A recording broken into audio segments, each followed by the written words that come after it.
I would encourage everyone to play football for the simple reason that it is hard. It's hard when you're young to wake up in the off season at 6 a.m. to go train and work out, knowing that all your friends are sleeping in and eating pancakes. It's hard when you're on your way to practice, weighed down with all your gear, and it's 90 degrees out and all the other kids are at the pool or at the beach, and your body is already completely exhausted from workouts in 2 days.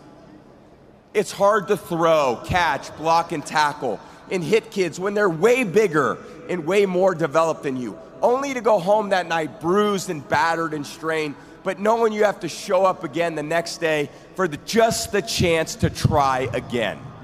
But understand this, life is hard.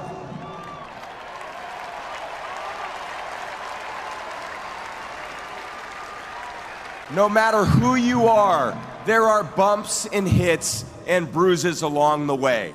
And my advice is to prepare yourself, because football lessons teach us that success and achievement come from overcoming adversity, and that team accomplishment far exceeds anyone's individual goals.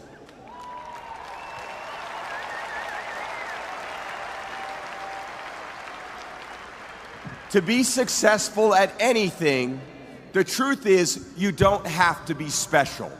You just have to be what most people aren't. Consistent, determined, and willing to work for it. No shortcuts. If you look at all my teammates here tonight, it would be impossible to find better examples of men who embody that work ethic, integrity, purpose, determination, and discipline that it takes to be a champion in life. Não, pera lá. Arthurzinho, tamo junto. Essa foi boa demais. Para quem não sabe, esse é o Tom Brady, mais conhecido aqui no Brasil como ex-marido da Gisele Bündchen. E ele é 7 vezes campeão da Liga de Futebol Americano nos Estados Unidos, é o maior vencedor da história. Ele e o time dele, na verdade ele tem mais títulos do que a maioria dos outros times tem sozinho. E é um cara assim, que eu, embora ele não seja cristão, eu tenho muitas coisas, características nele que eu admiro em relação ao compromisso e à determinação que ele tem com o trabalho dele, que no caso é ser um atleta.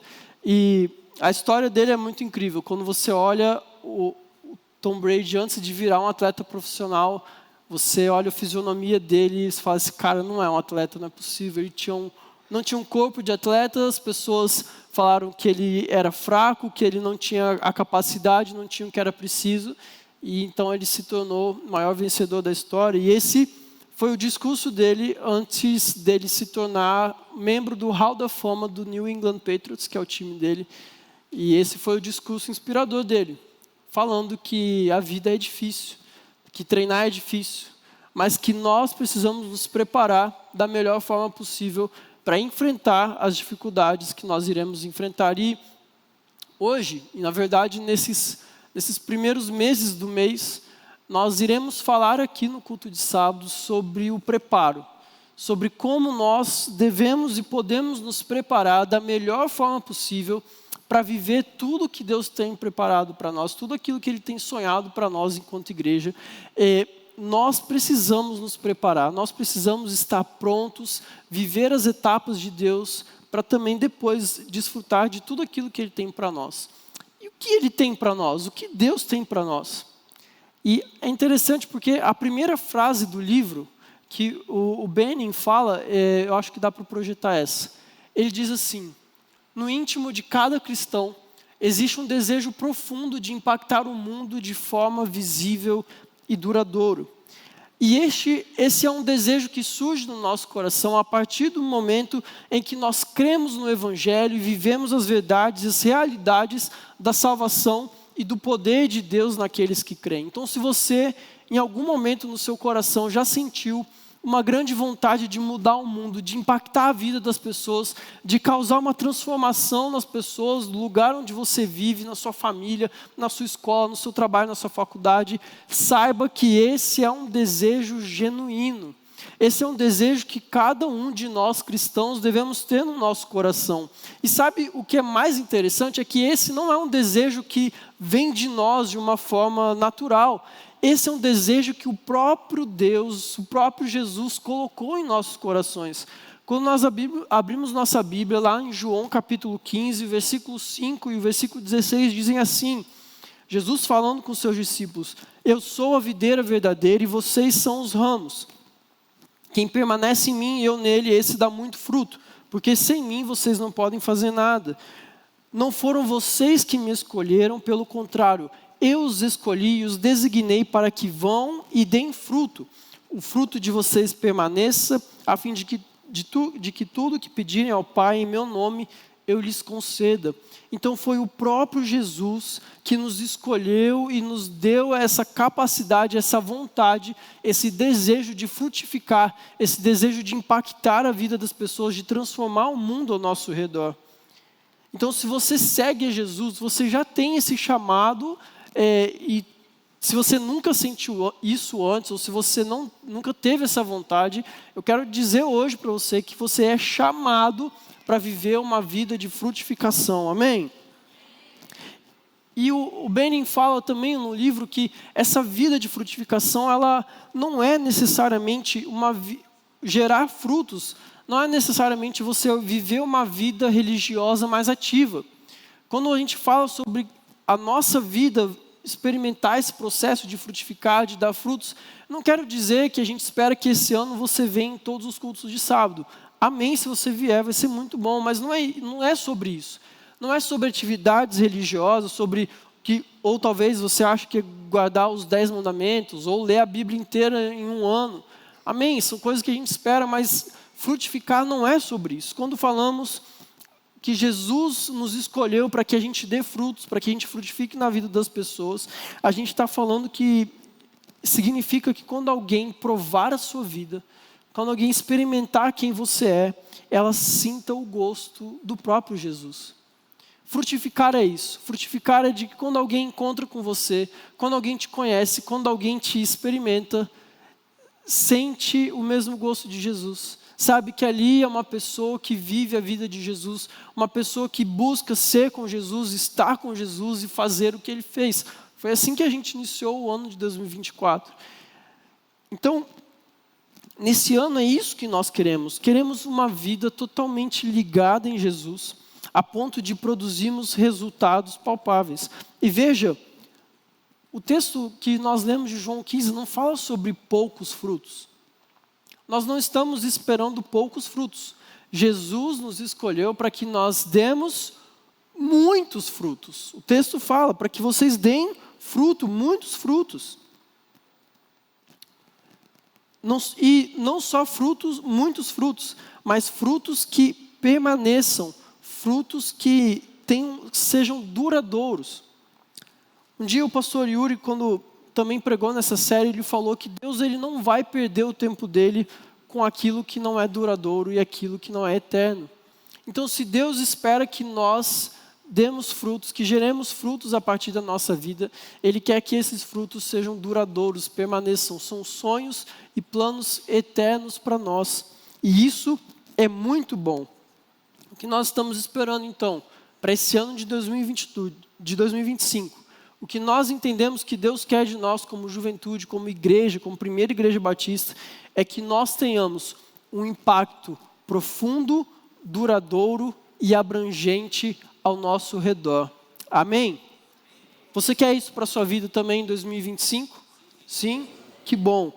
Mas uma coisa que as pessoas esquecem muito fácil, nós esquecemos isso muito fácil, que no ciclo de crescimento de uma planta, no ciclo de crescimento, no processo de um plantio, o fruto é a última etapa. É a última coisa.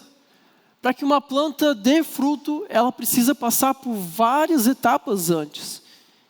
E é interessante porque nós vemos muita gente, isso talvez seja um mal da idade, seja um mal dos tempos, onde tem muita gente deslumbrada com frutos e esquece que existe todo um processo antes da frutificação.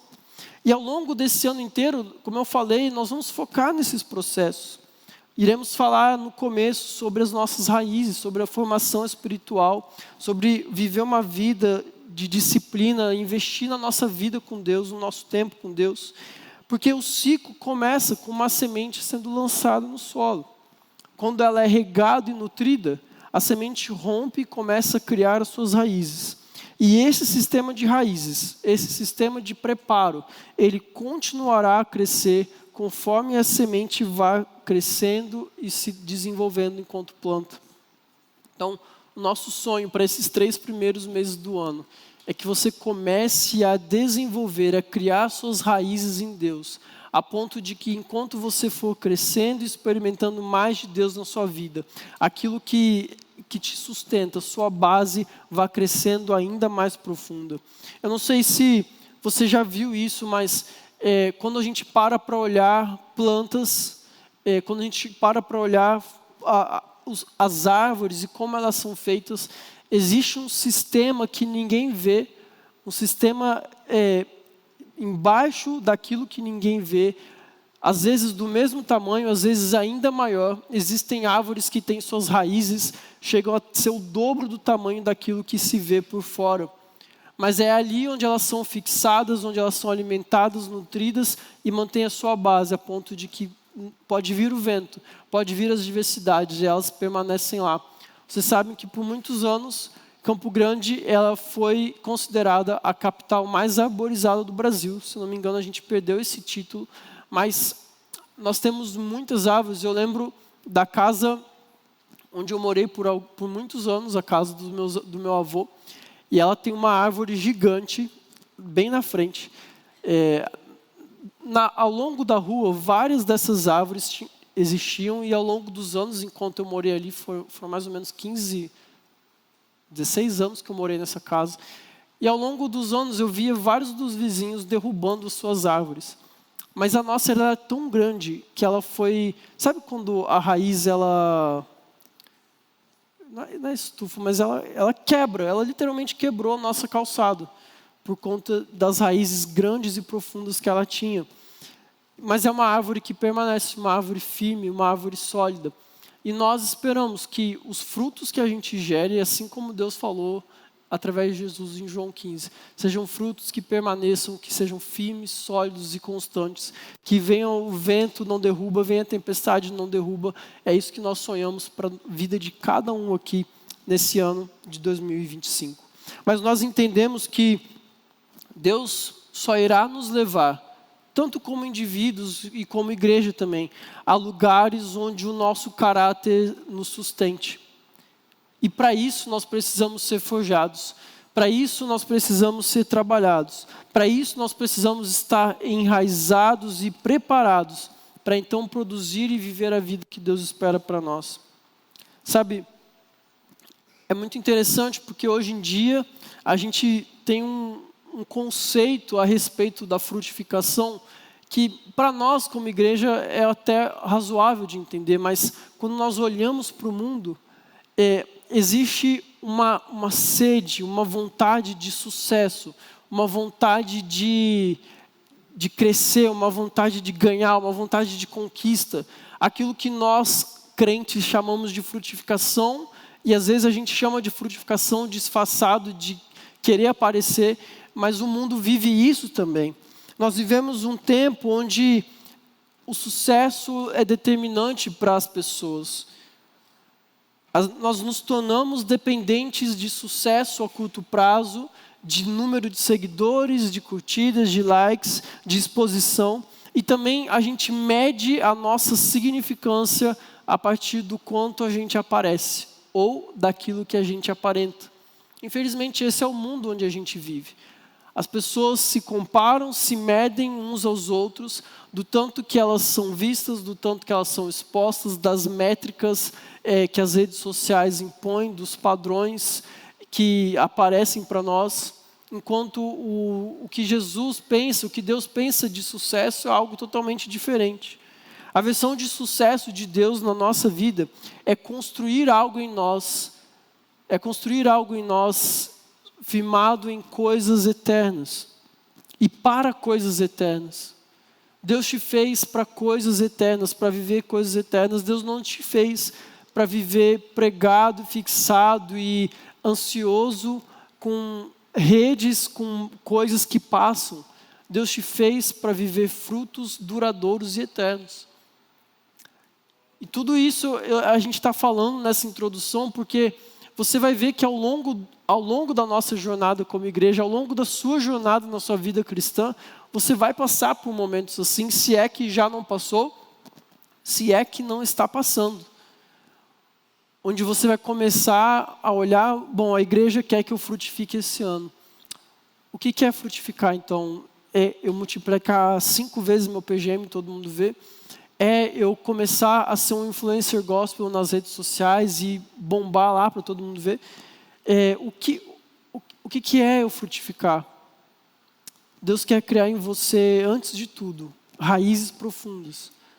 Deus quer te firmar nele, somente nele. Deus quer que você tenha uma vida de intimidade, uma vida secreta com ele, para que aquilo que vier como aparente seja só um pouquinho a respeito daquilo que ele tem feito no seu coração.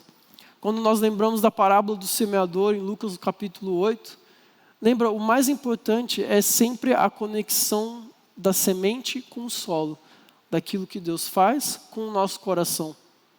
A parábola não se preocupa muito com o tamanho dos frutos, mas ela fala a respeito dos corações que estão recebendo.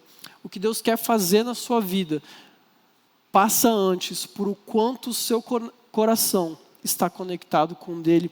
E eu espero que se até esse ano de 2025 isso ainda não aconteceu, que esse seja um ano onde você esteja com a sua vida totalmente ligada, totalmente enxertada na árvore de Cristo. Amém? Bom, você ao longo dessa série, bom, como eu estou fazendo a abertura, eu preciso falar algumas coisas a respeito da série. O livro ele usa e nós iremos usar também, principalmente o sistema de raízes que Deus fez na vida de Davi. Você vai ver que ao longo da Bíblia, nós temos vários homens e mulheres de Deus que passaram por um tempo de preparo em suas vidas, até que Deus então os usasse da forma com que Ele queria. Por exemplo, Josué demorou cerca de 13 anos para o chamado de Josué para liderar o povo, até que isso de fato acontecesse. Moisés, ele teve que esperar 40 anos na sua vida, ele foi tratado por 40 anos no deserto, antes de então liderar o povo de Israel rumo à libertação que Deus tinha para eles. O próprio Jesus, ele passou 30 anos da sua vida sendo preparado para um ministério que durou 3 anos.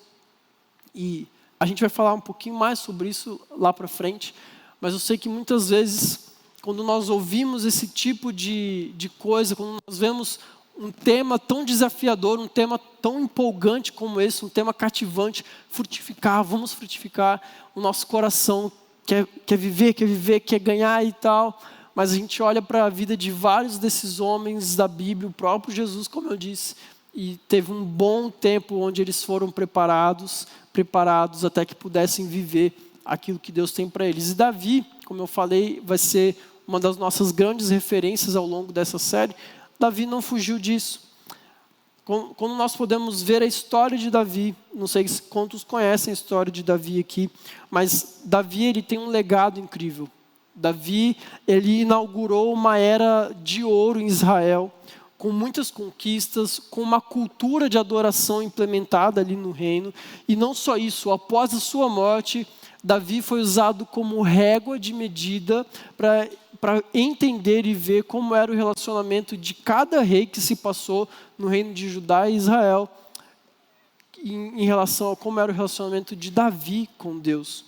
Então foi um homem poderosamente usado por Deus, chamado na Bíblia de um homem segundo o coração de Deus. E A gente pode até entender Davi como um tipo de protótipo do Novo Testamento, porque Davi experimentou algo da parte de Deus que muitos homens não experimentaram. Ele entendeu ali, ainda no Antigo Testamento, aquilo que Deus queria, o coração dos homens, muito mais do que ofertas e sacrifícios. Mas existe um momento da vida de Davi onde a gente vê essa semente sendo lançada e começando a brotar ali, e foi exatamente quando quando Samuel estava à procura de um rei enviado por Deus. Se você não sabe da história, Israel tinha um rei, Saul, e ele pisou na bola, muito feio. Deus o rejeitou como rei, então fomos atrás de um novo rei. E Samuel estava ali, ele foi até a casa de Jessé, pai de Davi. Davi tinha vários irmãos mais velhos, ele era o mais novo. E é bem provável que nessa época Davi tivesse entre 10 a 13 anos. É bem provável. E Jessé vai vendo cada um dos irmãos de Davi e Deus vai falando, não, o fortão aqui? Não, não é esse. O bonitão aqui? Não, não é esse. Não. Tem mais algum filho seu por aí? E aí eles chamam Davi, mas tem um versículo que chama muito atenção. 1 Samuel 16, versículo 7, a Bíblia diz: o Senhor não vê como o homem. O homem vê a aparência, mas o Senhor vê o coração. E o autor do livro, ele vai trazer um significado para esse versículo. É basicamente Deus dizendo: eu estou procurando alguém em quem eu possa crescer nele antes que eu o faça crescer por fora.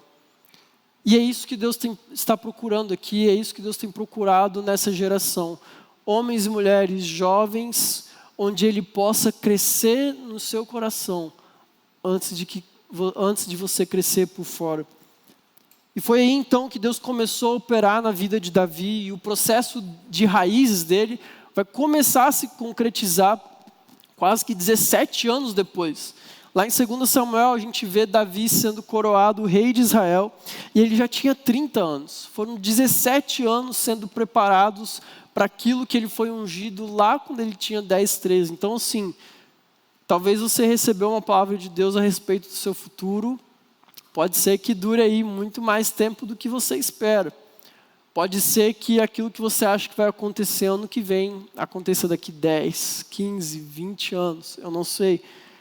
Mas o mais importante é que durante esse processo, e essa é uma palavra que a gente vai voltar a usar bastante em 2025, durante esse processo de Deus na vida de Davi, ele foi sendo trabalhado, ele foi sendo forjado, ele foi sendo enraizado, até poder se tornar o homem que Deus queria que ele fosse. Então, para que Deus trabalhasse na vida de Davi, ele basicamente passou por 3 solos. Então, hoje a gente não vai falar sobre nenhum deles, mas só para você saber, os próximos 3 sábados, nós iremos falar sobre 3 solos onde Deus quer trabalhar na sua vida nesse processo de enraizamento, nesse preparo para você viver uma vida incrível, impactante e duradoura. E os 3 solos são intimidade, serviço e comunidade. Então, nos próximos 3 sábados, essas são as nossas temáticas: intimidade, serviço e comunidade. Mas, antes, tem algumas coisas que você precisa saber para entrar. Existe o preparo antes do preparo, vamos assim dizer. Então, antes de você entrar nesses solos que irão te preparar para algo, você irá passar por uma preparação, que é o dia de hoje. Então, nós iremos, de uma forma bem breve, falar sobre 5 coisas que você precisa saber antes de entrar no processo de preparo de Deus. Amém? Vamos lá, eu vou sempre também, hoje, usar alguns salmos como referência, já que Davi é a nossa grande referência para a série inteira. Davi também vai ser uma referência dos seus salmos, daquilo que Deus foi fazendo na sua vida. Os salmos, eles são lindos porque os salmos escritos por Davi refletem aquilo que Davi vivia no seu íntimo com Deus. Quem já estudou um pouco sobre o livro de Salmos vai ver que essas canções ali que nós vemos na Bíblia, quando Davi escreve, ele fala muito da sua intimidade, daquilo que ele vivia com Deus no secreto e que, querendo ou não, se tornou um fruto a ponto de chegar até nós hoje. Então a gente vai usar algumas referências. E vou falar então sobre as 5 coisas do preparo antes do preparo, tá bom? A primeira delas é que o processo visa o seu crescimento. O processo visa o seu crescimento. Nós podemos ver e veremos isso, que Davi, ele passou por vários tipos de situação no seu processo de enraizamento. Mas ele sabia que a sua força estava em Deus. Ao longo do seu processo de preparo, ao longo da sua jornada com Deus, talvez você já tenha vivido isso, ou ainda vai viver, mas nós somos rodeados de distrações o tempo inteiro. O tempo inteiro o inimigo vai tentar te distrair para te afastar daquilo que Deus tem como propósito para a sua vida. E essas distrações, elas podem ser diversas. Elas podem acontecer em momentos e formas com pessoas diferentes. Elas tentarão, muitas vezes, nos fazer querer viver o processo de uma outra pessoa. Talvez vão querer fazer com que a gente resista às lições que Deus tem para nós. Ou talvez a gente vai tapar os nossos olhos para as circunstâncias, ou querer acelerar demais as coisas, ou pular etapas, mas evitar essas coisas irão nos capacitar a encontrar força no processo de crescimento. O processo, ele visa o seu crescimento porque Deus nos chamou, mas Ele também te chamou. E como eu já citei, uma das distrações que muitas vezes nos acompanham e que podem nos acompanhar nesse processo de frutificação é a comparação. Muitas vezes nós estamos mais preocupados com o que Deus está fazendo na vida do outro do que com aquilo que Ele está fazendo na nossa própria vida. Muitas vezes a gente começa a olhar o desenvolvimento de tal pessoa e a gente começa a falar, puxa, mas por que Deus não faz isso comigo? Aquele irmão chegou agora na igreja e olha as coisas que ele está vivendo com Deus. Deus nunca fez isso comigo, Deus nunca me chamou para essas coisas. E a gente começa a se comparar e esquece que Deus está fazendo algo em você, em nós, mas também é em você. E falar sobre o processo visando o seu crescimento, a sua relação com Deus, me lembra muito da história de Neemias, e o livro fala sobre isso. Que Neemias, a história de Neemias ele foi chamado por Deus para reconstruir uma cidade, reconstruir os muros de uma cidade que estava em ruínas. E se você ler o livro de Neemias, você vai ver que ele tinha vários desafios. Tinha o desafio da mão de obra, tinha o desafio dos recursos, tinha o desafio das pessoas que eram contrárias, que estavam tentando acabar com o plano dele. Mas uma das coisas que Neemias fez, que foi talvez uma das grandes sacadas da sua gestão de obras ali, um baita mestre de obras, foi que ele colocou cada pessoa, ele precisava reconstruir um muro, e ele colocou cada pessoa para reconstruir o muro que estava à frente da sua casa. Então, sabe qual é a sua parte? Você quer trabalhar na reconstrução do muro? Então, reconstrói o que está na sua frente. Ah, não, mas ali, não. É o que está na sua frente. E muitas vezes, no nosso processo de crescimento, de conhecimento, de preparo a respeito de Deus e da nossa vida com Deus, a gente precisa se lembrar disso. Que é um desafio para nós de fazer aquilo que Deus colocou nas nossas mãos para fazer.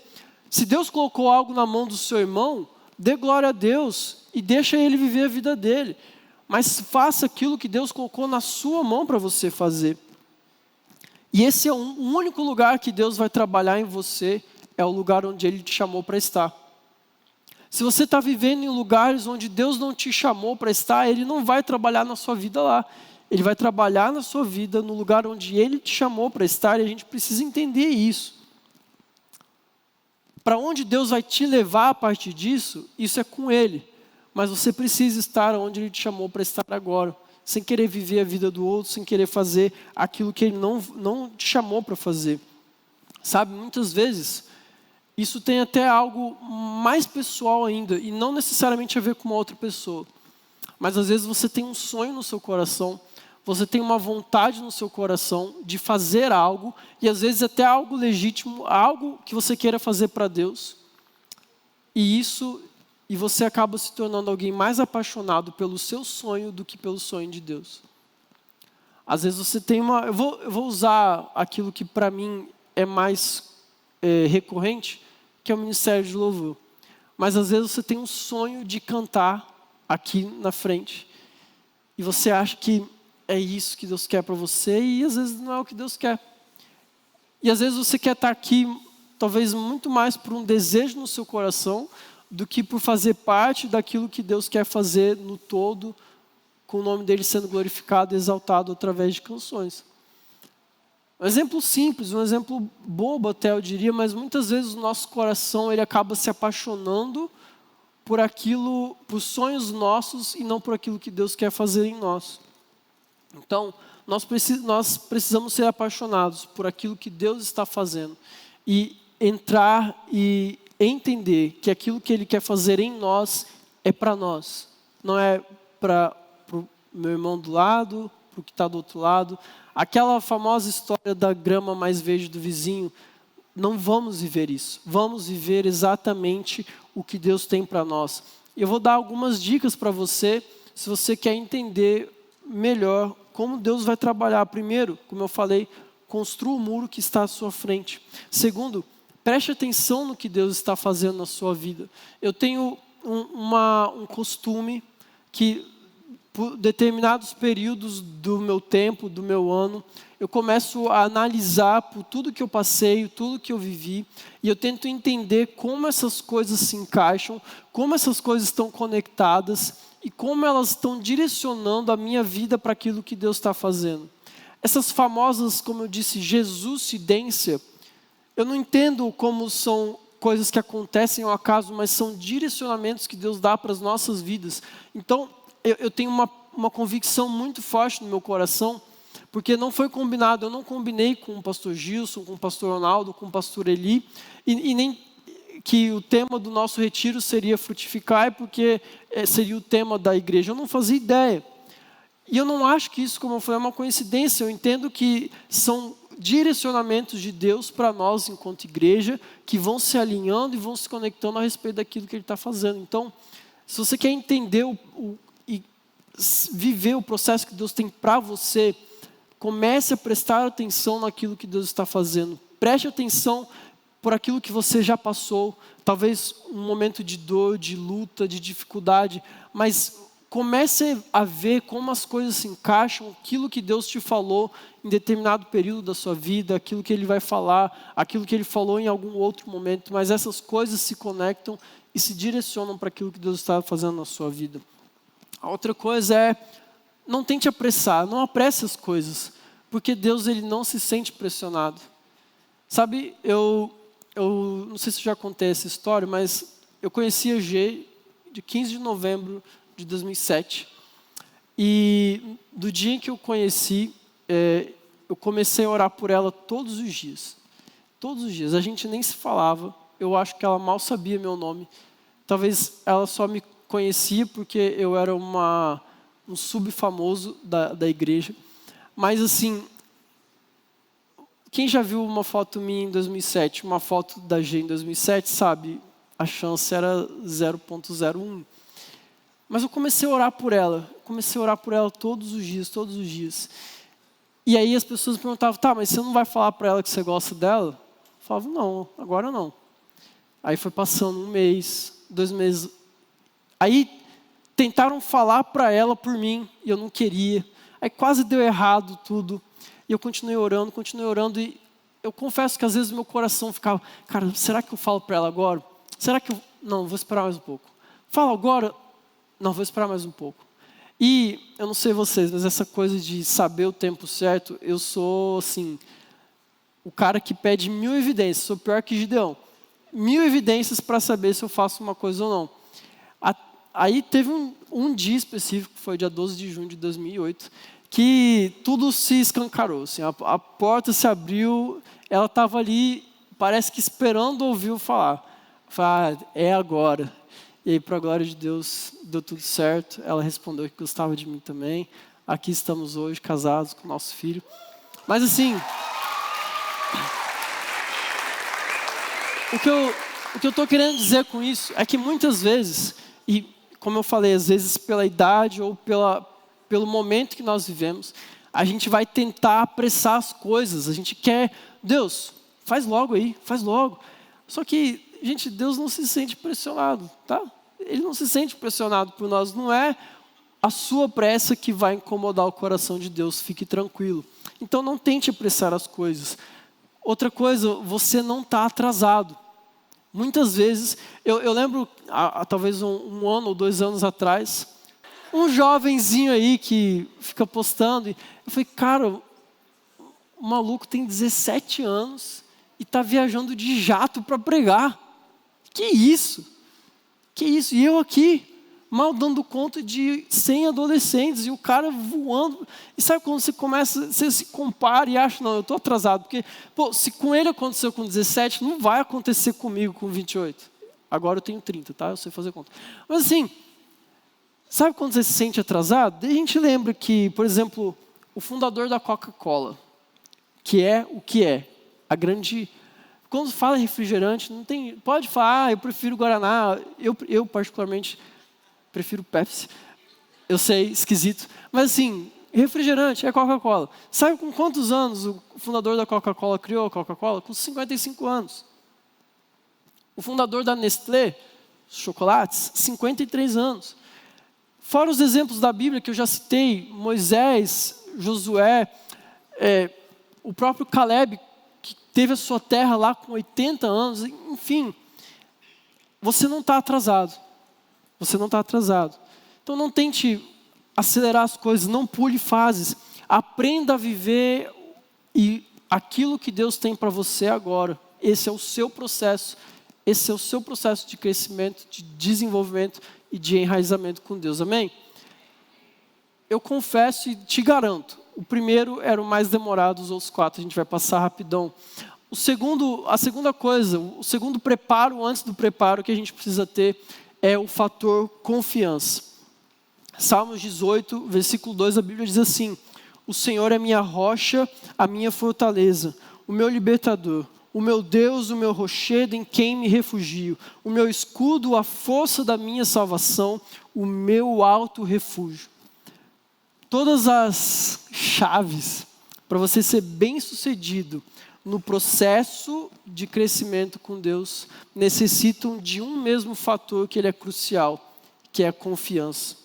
Para você poder construir o muro à sua frente, para você poder não querer apressar as coisas, para você não entender que você não está atrasado, para você não querer pular fases, queimar etapas do processo de Deus na sua vida, você precisa de uma coisa que ela é crucial, que é confiar em Deus.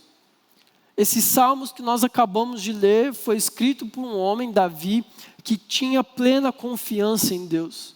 Davi entendia que Deus era a fortaleza, Deus era o refúgio, Deus era a rocha dele. E ele confiava no Senhor, sabia que o Senhor não o abandonaria onde quer que ele fosse. E essa confiança fez com que Davi fosse desenvolvido e trabalhado por Deus. E talvez não, com certeza nós precisamos confiar em Deus, confiar que Ele está nos conduzindo, que Ele está fazendo tudo isso. Como eu disse lá no começo, Ele é a garantia de todas essas coisas. Ele quem nos chamou, é Ele quem vai frutificar em nós. E essa confiança em Deus, ela vai nos guiar e nos manter firmes ao longo de todas essas etapas. Sabe, tudo que nós falamos no ponto anterior converge para isso.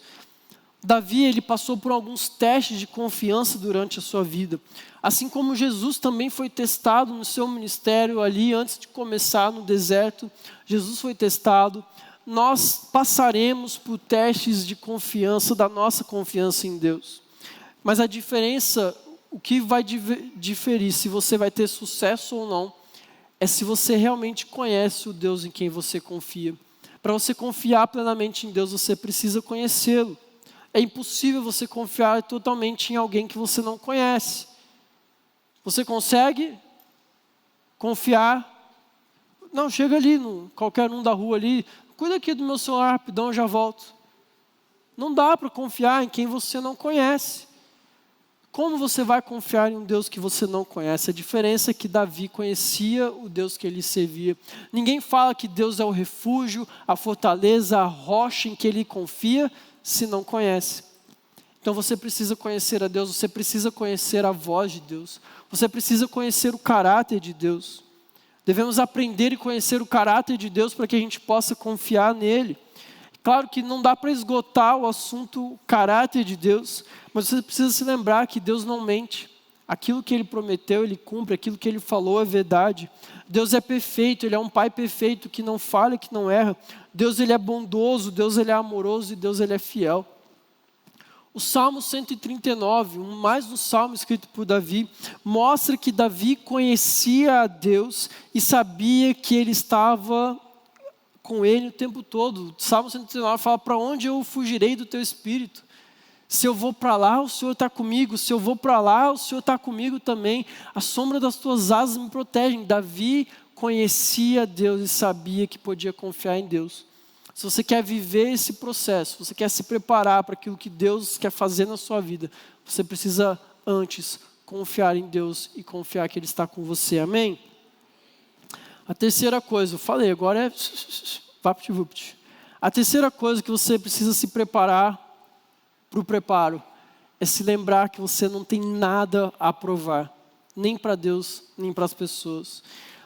Salmos 4, versículo 8, Davi vai dizer, a Bíblia diz, um salmo de Davi: em paz me deito e logo pego no sono, porque só tu, Senhor, me fazes repousar seguro. A confiança que nós falamos no ponto anterior, ela deve ser encarada também como uma via de mão dupla. Há um termo teológico chamado de modomia cristã, onde nós entendemos que ao implementar em nós um sistema de raízes, Deus está confiando coisas em nossas mãos para que nós cuidemos e desenvolvamos da melhor forma possível. Só que durante essas tarefas, essas coisas que Deus confia em nossas mãos, nós não podemos jamais nos esquecer que é Deus quem faz todas as coisas. É Deus quem constrói a casa. Salmo 127, versículo 1, a Bíblia vai dizer: se o Senhor não edifica a casa, em vão trabalham os que edificam. Em João 1 e João 3, o próprio Jesus vai falando a respeito dos esforços da carne. Nós somos nascidos do Espírito, nascidos de Deus. Então precisamos confiar que Deus é tudo nessa construção. Ele é o arquiteto, Ele é o engenheiro, Ele é o patrocinador, Ele é o mestre de obras, é Ele quem faz a obra. Paulo, lá em Gálatas, no capítulo 3, se eu não me engano, ele vai confrontar a igreja da Galácia, porque aqueles irmãos estavam sucumbindo à pressão de falsos mestres, dizendo que eles precisavam voltar a praticar alguns ritos religiosos para manter a fé deles em Cristo Jesus. O texto fala assim, Paulo falando com essa igreja, quero apenas saber isso. Vocês receberam o Espírito pelas obras da lei ou pela pregação da fé? Será que vocês são tão insensatos que, tendo começado no Espírito, agora querem se aperfeiçoar na carne? Ou seja, se a pregação de vocês, se aquilo que vocês creem vem pela fé, como vocês podem agora achar que existe algum esforço que vocês possam fazer que é capaz de sustentar todas essas coisas? Não tem. Nós precisamos nos lembrar que a gente não precisa provar nada para Deus. Não é seu esforço, nunca foi. Você não foi salvo pelas coisas que você fez. Deus não te chamou por quem você é ou pelo aquilo que você fez. Foi um chamado do próprio Deus para nós. E se Deus é quem constrói a casa, é Ele quem sustenta também. Lembra que eu falei no início, não somos nós que nos levamos até o lugar onde Deus quer que a gente está, é o próprio Deus quem nos conduz. Então nós precisamos nos lembrar disso, sabe?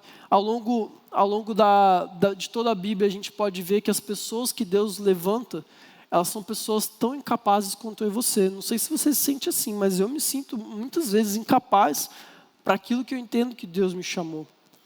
1 Coríntios, capítulo 1, versículos 26 a 29, Paulo fala sobre isso. Irmãos, considerem a vocação de vocês. Não foram chamados muitos sábios segundo a carne, nem muito poderosos, nem muitos de nobre nascimento. Pelo contrário, Deus escolheu as coisas loucas do mundo para envergonhar os sábios, e escolheu as coisas fracas do mundo para envergonhar os fortes. E Deus escolheu as coisas humildes do mundo e as desprezadas, e aquelas que não são, para reduzir a nada as que são, a fim de que ninguém se glorie na presença de Deus. Sabe, Moisés era um homem gago, tinha dificuldades na fala. Davi, talvez muito jovem, 13 anos, que vai resolver a vida de um reino inteiro? Talvez você se sinta assim, uma pessoa incapaz, uma pessoa... não é possível que Deus conte comigo. E eu lembro algo recente que aconteceu comigo quando fui assumir o ministério de adoração aqui da nossa igreja. Eu lembro que a gente ficou um período ali sem ninguém no comando, embora eu já trabalhasse ali aqui na igreja. E a gente brincava, não, tem tal pessoa, tem tal pessoa, tem tal pessoa. Até o dia que falou, não, é tu mesmo. Eu falei, não é. Eu? Não é possível. Tem momentos que a gente se sente incapaz para viver aquilo que Deus tem para nós. Mas eu quero te lembrar, você não precisa provar nada para Deus. Você não precisa provar nada para ninguém. Eu olhava e falava, cara, tem tanta gente mais capacitada para fazer isso aqui. Tem tanta gente mais estudada, com mais experiência. Eu sou jovem ainda. Mas a gente não precisa provar nada para ninguém, nem para Deus. Se Ele te chamou, se Ele quer te frutificar em alguma área, fica tranquilo e confia, porque é Ele quem vai te sustentar nesse processo inteiro, amém? Você não tem nada para provar. E sabe, aquilo que nós mais precisamos nos lembrar, em não ter nada a provar para ninguém, é que antes de qualquer coisa, antes de ser um grande fazedor de coisas, um grande impactador de gerações, antes de um grande pastor, um grande evangelista, antes de uma grande profeta, antes de um grande médico, antes de um grande engenheiro, antes de qualquer um desses adjetivos, isso é substantivo, né? Desses substantivos, perdão aos mestres de português. Antes de qualquer uma dessas coisas, Deus te chamou para ser filho. Deus te chamou para ser filho. E como pai, não tem nada que Ele não faria por um filho. Agora eu posso falar isso com propriedade, porque é só o Lucas existir que eu decidi dedicar toda a minha vida, tudo que eu tenho, meus recursos, meu tempo, para que ele viva a vida mais bem-sucedida possível. E se eu, um humano e falho, penso assim, imagina o que Deus pensa de nós. Porque se Ele foi capaz de entregar o próprio Filho dEle por nós, isso quer dizer que Ele nos ama mesmo. Então, se você tiver com dúvidas a respeito da sua capacidade de saber se você é preparado, se você está pronto para isso ou não, lembra, você não tem nada a provar, nem para as pessoas, nem para Deus. Ele te escolheu e confie nisso, que você vai ser bem sucedido em tudo que você fizer. Amém? Então, aquilo que a gente precisa ouvir de Deus é: você é um ótimo filho e não um ótimo fazedor de coisas. A quarta e penúltima coisa: prepare-se para ser sufocado. Salmo 61, versículo 2, a Bíblia diz, Davi dizendo mais uma vez: desde os confins da terra eu clamo por ti, no abatimento do meu coração, leva-me para a rocha que é alta demais para mim. O processo de Deus na vida de Davi, o processo de Deus nas nossas vidas, ele envolve as nossas fraquezas. Para desenvolver intimidade, para desenvolver dependência, para desenvolver fé, nós iremos passar por dificuldades e por circunstâncias onde a nossa força natural, onde a nossa capacidade própria não é capaz de nos sustentar e onde as nossas habilidades e as nossas energias serão exauridas ao máximo. E a gente precisa se lembrar que isso faz parte do processo. Eu não sei vocês, mas eu odeio me sentir fraco em alguma coisa. Sabe aquele desafio quando alguém pede para você abrir um pote? Talvez a pessoa já tentou, não conseguiu, e ela fala assim, abre para mim. Sabe aquele medo de, cara, eu preciso abrir isso aqui. Daí você começa a usar roupa, prende na perna, mas você precisa provar que você é forte o suficiente para abrir aquele pote. Alguém já passou por isso? Sabe como é? Os meninos principalmente, né? Ainda mais se for uma menina que chega, você pode carregar tal coisa para mim? Claro, claro. Quem riu é porque já fez, né? Mas se tem uma sensação ruim, é a sensação de se sentir fraco.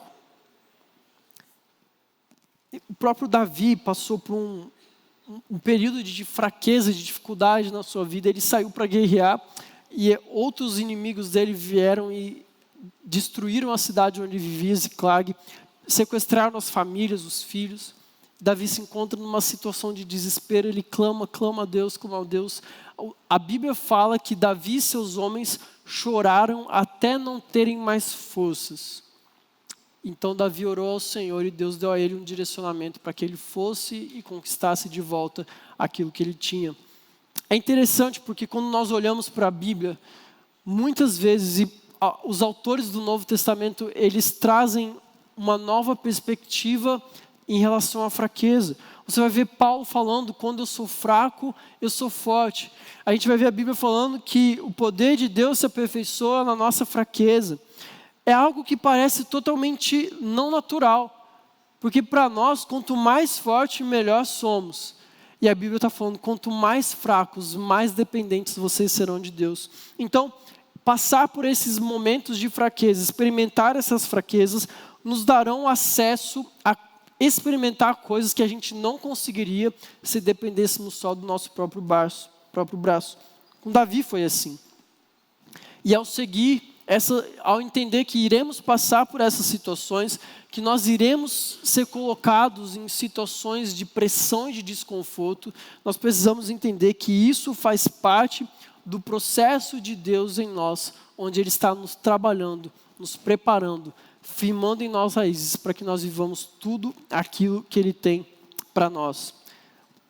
Algo que pode traduzir muito claro isso para nós é uma historinha bíblica. Em Marcos capítulo 4, Jesus estava com seus discípulos num barco e de repente uma grande tempestade veio.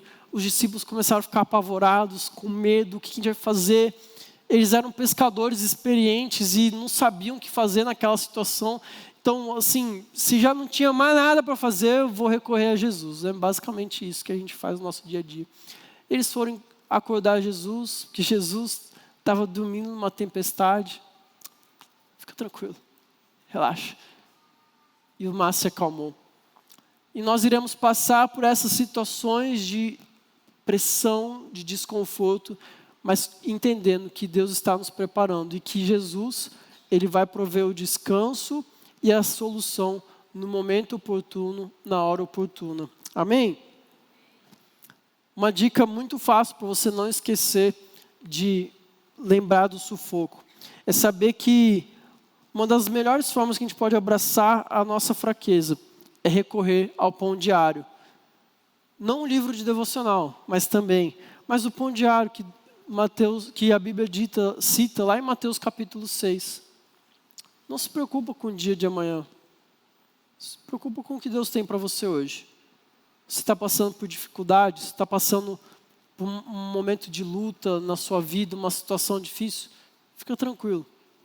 Deus vai te dar exatamente aquilo que você precisa para viver o hoje. E Ele já está cuidando do seu amanhã. Não tem para que se preocupar. Amém? A quinta e última coisa que nós estamos finalizando, de verdade, sem migué, 8h50, pode me cobrar, é que eu quero ler para você um salmo, Salmo 19, versículos 7 e 8, a Bíblia diz assim: mostra as maravilhas da tua bondade, ó Salvador, daqueles que à tua direita se refugiam dos seus adversários. Guarda-me como a menina dos olhos, esconde-me à sombra das tuas asas. Eu quero ler também para você Salmo capítulo 1, a Bíblia diz assim, um salmo muito conhecido. A Bíblia diz assim: bem-aventurado o homem que não anda segundo o conselho dos ímpios, nem se detém no caminho dos pecadores, nem se assenta na roda dos escarnecedores. Antes, tem o seu prazer na lei do Senhor e na sua lei medita de dia e de noite. Olha só o que acontece com quem tem prazer na lei do Senhor, com quem medita nela dia e de noite. Ele será como a árvore plantada junto a ribeiros de águas, a qual dá o seu fruto no seu tempo. As suas folhas não cairão e tudo quanto fizer prosperará. Então, no nosso processo de enraizamento, no nosso processo de criar raízes, nós estamos visando algo maior lá na frente, que é a frutificação.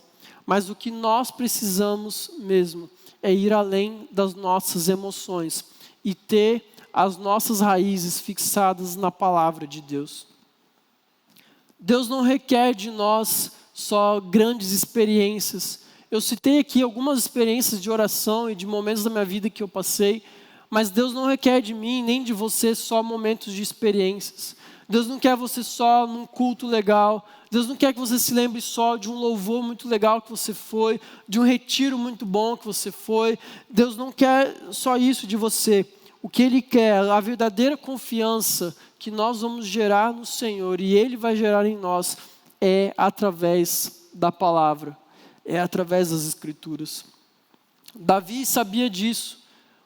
O maior salmo da Bíblia, Salmo 119, ele foi escrito por alguém que tinha o entendimento da verdadeira importância da palavra de Deus no seu coração.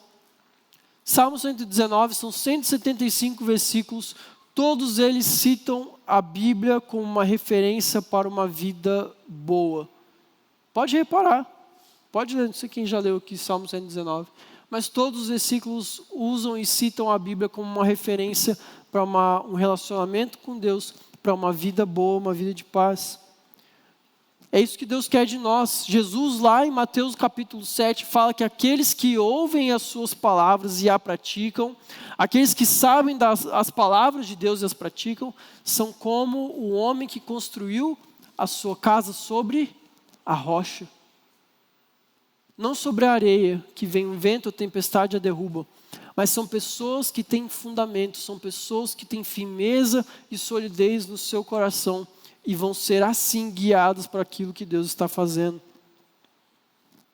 Nós precisamos começar a aprender a fazer a seguinte pergunta: o que a Bíblia diz sobre isso? Porque a Bíblia revela quem nós somos. A Bíblia traz saúde às nossas emoções. Não é errado nós termos experiências emocionantes com Deus, nós chorarmos na presença dEle, isso é bom. Nós rimos, nós nos alegrarmos na presença de Deus. Isso é muito bom, ter experiências de fortes emoções com Deus. Mas através da Bíblia que nós vamos entender o que são essas emoções e para onde elas nos direcionam. Nós precisamos da palavra de Deus. É através da Bíblia que nós vamos criar fundamentos em nós que vão nos ajudar a resistir contra as pressões culturais que nós vivemos. E você sabe que a cultura atual é uma cultura de muita pressão em relação à nossa fé e aquilo que nós cremos. Nós precisamos da palavra de Deus para nos manter firmes, para que estejamos nesse processo de raízes, de criar uma base sólida para aquilo que Deus vai fazer florescer. Nós precisamos estar firmados na palavra dele, amém? Eu quero concluir essa palavra dizendo que um bom sistema de raízes, ele é construído em confiança em Deus, ele é construído na verdade. E aquilo que cresce cada vez mais na nossa vida, é aquilo que precisa crescer cada vez mais na nossa vida, é aquilo que está no nosso interior. É isso que mais importa. Aquilo que vai ser o aparente, aquilo que vai ser exterior, os frutos vistos, eles precisam passar antes por aquilo que Deus tem gerado no meu e no seu coração. E o nosso grande desejo nesses 3 primeiros meses do ano é que todos nós sejamos lançados nesse processo e a gente entre nele de uma forma profunda, de uma forma intensa, e que a gente viva tudo isso que Deus tem para nós. Que você saia daqui hoje, que você comece a desenvolver na sua vida um sistema de raízes baseado naquilo que Deus tem para você. Claro que a gente vai falar mais sobre, dar mais detalhes, mas você pode começar desde agora. Se você ainda não começou a sua leitura anual da Bíblia, ainda dá tempo, você não está muito atrasado. Se você ainda não se comprometeu em ter uma vida de oração, uma vida de busca a Deus em 2025, você ainda pode fazer isso. Saiba que Deus quer E se você ainda não sentiu isso no seu coração, eu quero reafirmar a primeira frase que a gente leu nessa palavra. Todo cristão tem em si, ou deve ter em si, um desejo profundo de impactar as vidas, de impactar as gerações. Mas nós vamos fazer isso do jeito certo. Nós vamos fazer isso com um sistema apropriado de raízes em nosso coração. Deus irá nos colocar em diferentes tipos de solos, como eu falei, intimidade, serviço, comunidade. E essa será a nossa jornada nos próximos meses. Vocês estão comigo? Vocês estão com a gente nessa?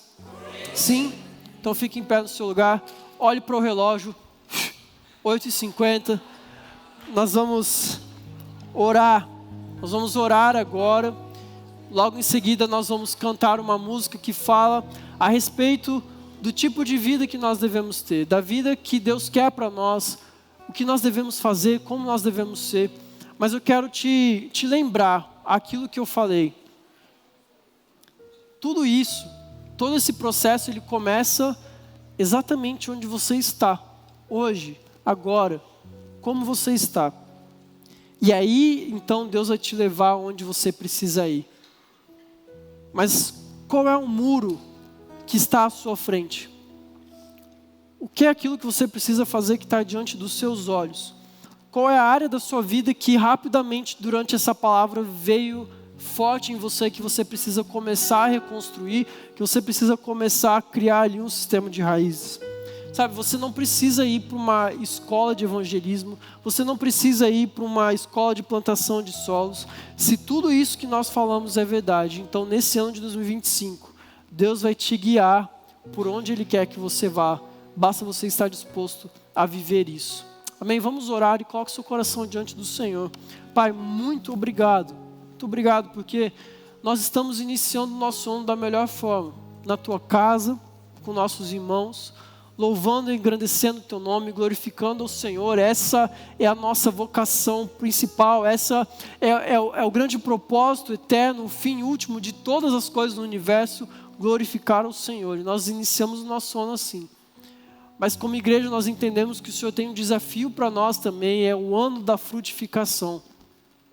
É um ano onde nós veremos aqui na primeira igreja batista e veremos na vida dos membros dessa igreja frutos, muitos frutos, mas frutos duradouros e frutos que permaneçam. Nós não queremos perder o nosso tempo com aquilo que é passageiro, nós não queremos perder o nosso tempo com aquilo que é aparente, nós queremos ganhar e gerar frutos eternos e duradouros e que permaneçam e que tragam um impacto profundo na vida das pessoas.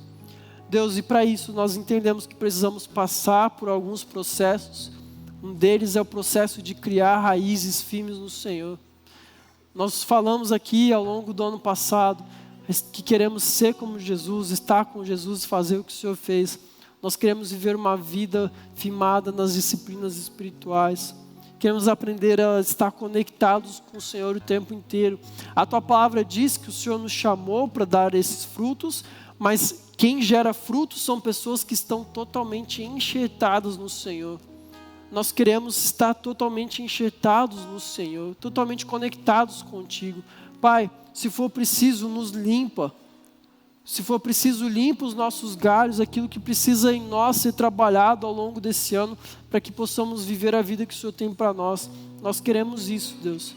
E queremos ver na vida de cada um aqui uma vida frutífera, uma vida que glorifique ao Senhor. Essa é a oração que nós fazemos nesse ano, a oração que consagramos ao Senhor, esse tempo, essa nova estação que o Senhor tem para nós. E oramos já agradecendo por tudo que sabemos que o Senhor ainda vai fazer no nosso meio. E é no nome de Jesus que oramos. Amém. Amém.